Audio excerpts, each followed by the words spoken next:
Bonjour à tous et bienvenue dans une nouvelle vidéo. Aujourd'hui on va revoir l'intensité sonore, le niveau d'intensité sonore ainsi que l'atténuation géométrique. C'est parti.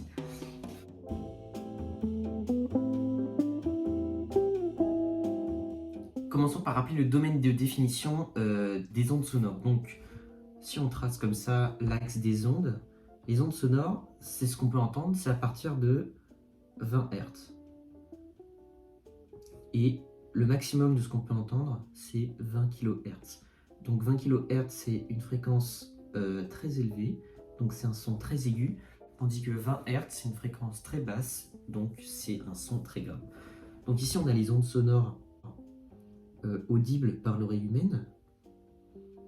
Hop, donc je sais pas, 440 Hz, un La, 18 kHz, tout ça, c'est des sons qu'on peut entendre, des sons très très bas, des sons très aigus. Et tout ce qui est en dessous de 20 Hz, on appelle ça des infrasons. Donc c'est comme la lumière, les infrarouges, c'est les petites fréquences. Et les ultrasons, c'est au-dessus de 20 kHz, c'est les sons très très aigus, donc comme les ultraviolets pour le domaine de la lumière visible. Donc en dessous de infrasons et au-dessus de 20 kHz, on a les ultrasons. Ok, ça c'était juste un petit rappel. Maintenant on va revoir l'expression de la puissance sonore.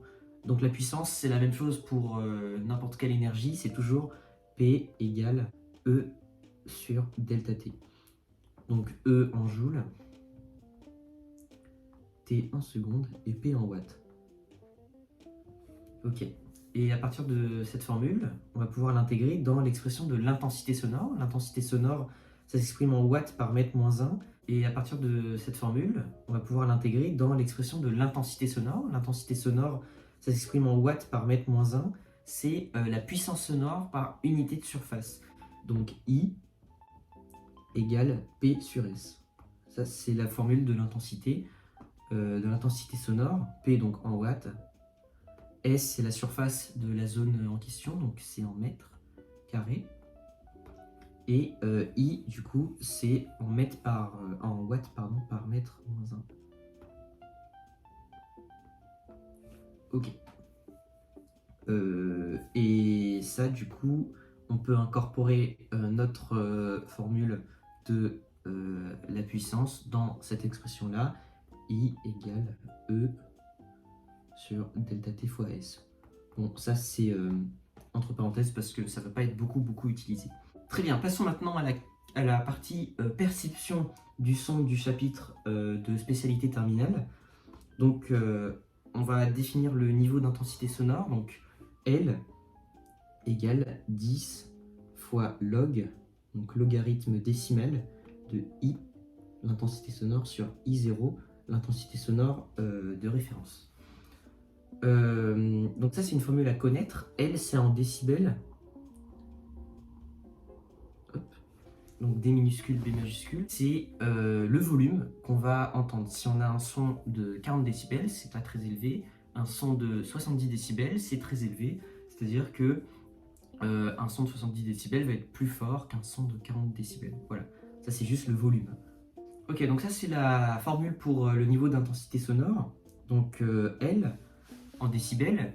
Et une question classique qui peut être demandée, c'est déterminer l'intensité sonore à partir du niveau d'intensité sonore. C'est-à-dire, on va vous donner L dans la question, on va vous donner I0, parce que I0 c'est une valeur de référence, et on va vous demander trouver I. À ce moment-là, c'est une démonstration assez simple, puisqu'il faut savoir que les fonctions logarithme décimal et 10 puissance quelque chose sont réciproques, c'est-à-dire que si on les combine, elles s'annulent. C'est un petit peu comme la fonction exponentielle et la fonction logarithme d'expérience, ça fonctionne de la même manière. Donc, si on repart de cette formule-là, la première chose à faire, ça va être d'éliminer le 10. Donc on va diviser le tout par 10. Du coup, on obtient L sur 10 égale log de I sur I0. Donc j'espère que cette étape, ça va. Et ensuite, on a dit que les fonctions 10 puissance et log sont réciproques, donc on va appliquer la fonction 10 puissance. Donc, 10 puissance L sur 10 égale 10 puissance log de i sur i0. Et c'est là que va se révéler la simplification. C'est-à-dire que 10 puissance log, ça s'annule. C'est-à-dire qu'on obtient directement 10 puissance L sur 10 égale i sur i0. Voilà, c'est-à-dire qu'on ressort directement de la parenthèse du logarithme grâce à la fonction de 10 puissance. Donc ce qu'on va mettre en exposant avec un logarithme, tout va s'annuler, on va direct retomber sur ce qu'on avait dans la parenthèse du logarithme. Donc, si on nous demande de chercher i, là, très simple, il suffit de résoudre cette petite équation. Tiens donc, i égale 10 puissance L sur 10, ou L fois 10 puissance moins 1, comme vous voulez, fois I0. Ok. Donc ça, on a démontré qu'on peut obtenir l'intensité à partir du niveau d'intensité sonore. Autre point, c'est aussi une démonstration, c'est l'atténuation géométrique. Donc l'atténuation géométrique, c'est la perte de décibels qu'on va voir entre un point où le son est émis, une enceinte par exemple, et vous qui vous trouvez à une distance d du point d'émission du son, vous allez l'entendre moins fort. Là, on va prouver pourquoi est-ce que quand on s'éloigne, le son est de plus en plus faible. Donc cette formule, c'est A, atténuation, A majuscule, égale niveau sonore, niveau d'intensité, sonore émis, moins le niveau d'intensité sonore perçu. L'atténuation est toujours positive, donc on met la plus grande valeur en premier. C'est plus simple ensuite. On pourrait faire aussi valeur absolue, ça reviendrait au même avec L perçu moins L émis, mais ça n'a pas beaucoup de sens de le faire étant donné que on perd du son, donc c'est-à-dire vaut mieux garder des valeurs positives de toute façon pour les décibels. Donc, si on remplace L émis et L perçu par ce qu'on connaît du coup de la formule du niveau d'intensité sonore, ça nous donne 10 fois log de i sur i0 dans ce cas-là. On va les nommer, hein. On va mettre IE du coup. Et là, 10 fois log de IP sur I0. Et ça nous donne, du coup, on peut factoriser par 10. Ça fait donc, on va faire une étape intermédiaire, 10 fois log de IE sur I0. Hop. Moins log de IP sur I0.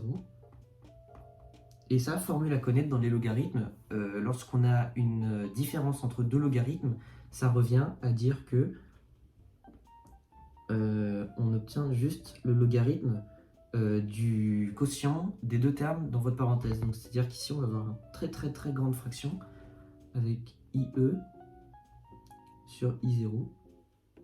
Le tout divisé par IP sur I0. Ça, on va changer parce que c'est pas très beau de garder ça comme ça. Et surtout, on va pouvoir simplifier. A égale 10 fois log, on prend ça, de I0, enfin IE sur I0 divisé par IP sur I0.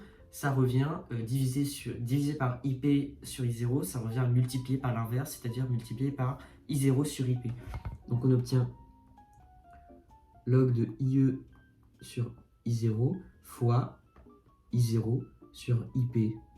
Et là, très simple, paf, ça se simplifie, les I0 se simplifient, donc on obtient juste une atténuation de 10 facteur de log de IE, donc intensité émise sur intensité perçue.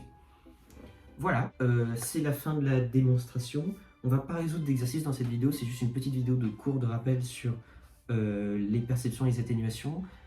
On va se laisser là-dessus. J'espère que la vidéo vous aura aidé à comprendre le chapitre. N'hésitez pas à poser vos questions en commentaire. Et si jamais vous avez besoin d'une vidéo d'exercice ou de résolution d'exercice type bac, on fera ça plus tard et ce sera en description. Voilà, à très bientôt et merci. Ciao, ciao.